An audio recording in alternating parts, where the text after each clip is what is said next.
धर्म और कथाओं में लिखा है कि अगर परिवार में सुख शांति और संपन्नता है तो इससे बड़ा स्वर्ग और कहीं नहीं, और अगर घर में कलह द्वेष और झगड़े हैं तो इससे बड़ा नर्क भी कोई नहीं। आज जो मैं कहानी आपको सुनाने जा रहा हूँ उसको अंत तक सुनने से आपको यह पता चलेगा कि इस प्रकार हम अपने परिवार की सुख शांति को बनाए रख सकते हैं और किस प्रकार एक सुखी परिवार बनाकर रख सकते हैं। तो कहानी को अंत तक ज़रूर सुने। यह कहानी एक बौद्ध भिक्षुनी विशाखा की है। विशाखा एक अति धनी परिवार में पैदा हुई थी।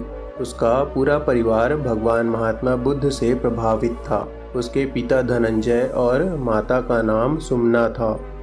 उसके पिता भगवान बुद्ध के अटूट भक्तों में से एक थे। वह बचपन से ही अपने माता पिता के साथ धर्म का श्रवण करती थी। जब विशाखा बड़ी हुई तब उसका विवाह श्रावस्ती निवासी मिगार श्रेष्ठी के पुत्रवर्धन से हो गया।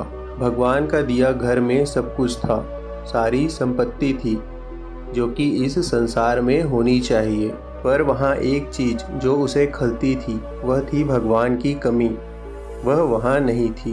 अब श्रावस्ती में रहकर भी कोई भगवान से अनछुआ रह जाए, यह भी एक चमत्कार ही है। कपिल वस्तु की रहने वाली विशाखा का विवाह श्रावस्ती में इसलिए किया गया था क्योंकि वहाँ भगवान के दर्शन तो उसको हो ही जाएंगे।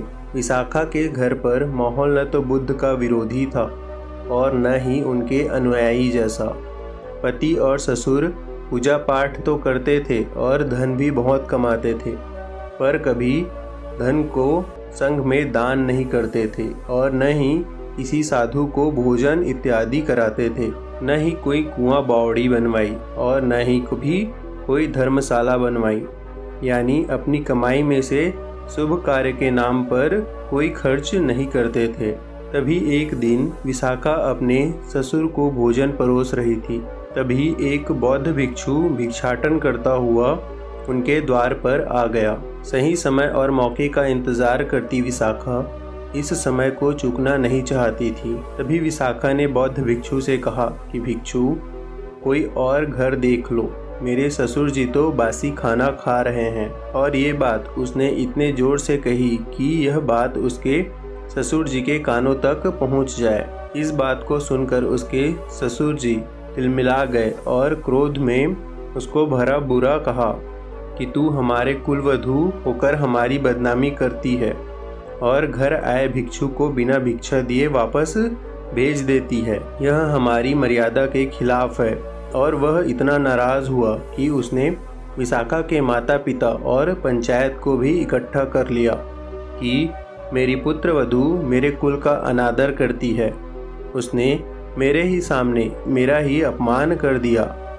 एक घर आए बौद्ध भिक्षु को घर से यह कहकर वापस कर दिया कि मेरे ससुर तो बासी भोजन खा रहे हैं, आप कहीं और जाकर भिक्षा मांग ले। आप पंचों को ही यह फैसला करना चाहिए और जो भी हर्जाना होगा आप मुझ पर डाल देना, मैं उसे भोगने के लिए तैयार हूँ। मैं अपनी पुत्रवधू से तलाक चाहता हूँ। इसके माता पिता भी यही हैं। और वह रोने लगा। उसका रोना देखकर पंचायत ने विशाखा से पूछा कि बेटा, तुम तो सुशील हो, सुसभ्य हो, इतने ऊंचे कुल की हो, क्या यही मर्यादा है? क्या इसी से समाज चल सकेगा जो कि अपने ससुर की सेवा का मान भी नहीं कर सकती? जब आप जैसी पढ़ी लिखी और इतने अच्छे आचरण की लड़की यह करेगी तो किसी दूसरे से हम क्या ही उपेक्षा कर पाएंगे। तब यह सब सुनकर विशाखा ने हाथ जोड़कर कहा कि पंच तो भगवान तुल्य होता है, मैं कुछ भी झूठ नहीं बोलूँगी। मैंने ऐसा कहा, पर क्यों कहा वह भी आपसे कह देती हूँ। हमारे घर में सब है जो एक इंसान को चाहिए। घर में दौलत, जेवर, गहने, सुख सुविधा की सारी वस्तुएं हैं, पर इसके बदले हमारे ससुर जी कभी कोई दान दक्षिणा, कोई मंदिर, कुआं बावड़ी, कभी भोज आदि कुछ नहीं कराते। तो फिर ये मिला कहाँ से? किसी जन्म की कोई कमाई तो होगी नहीं जिसे इस जन्म में उपयोग कर रहे हैं। कुछ बोया होगा किसी जन्म में जिसे इस जन्म में काट रहे होंगे। वरना तो इस जन्म में तो ऐसा कुछ किया ही नहीं जिसके बदले ऐसा सुख वैभव भोग रहे हों। तब मैंने क्या गलत कहा? मैंने भिक्षु से इतना ही तो कहा कि मेरे ससुर जी बासी भोजन खा रहे हैं। तब आप ही लोग बताएं कि क्या मैं गलत हूँ? क्या मैं उस बौद्ध भिक्षु को भी बासी भोजन परोस देती? तब विशाखा की यह बात सुनकर पंचायत ने उसकी भूरी भूरी प्रशंसा की और मिगार को कहा कि तुम्हारी संपत्ति पर बहू का भी कुछ हक है या नहीं?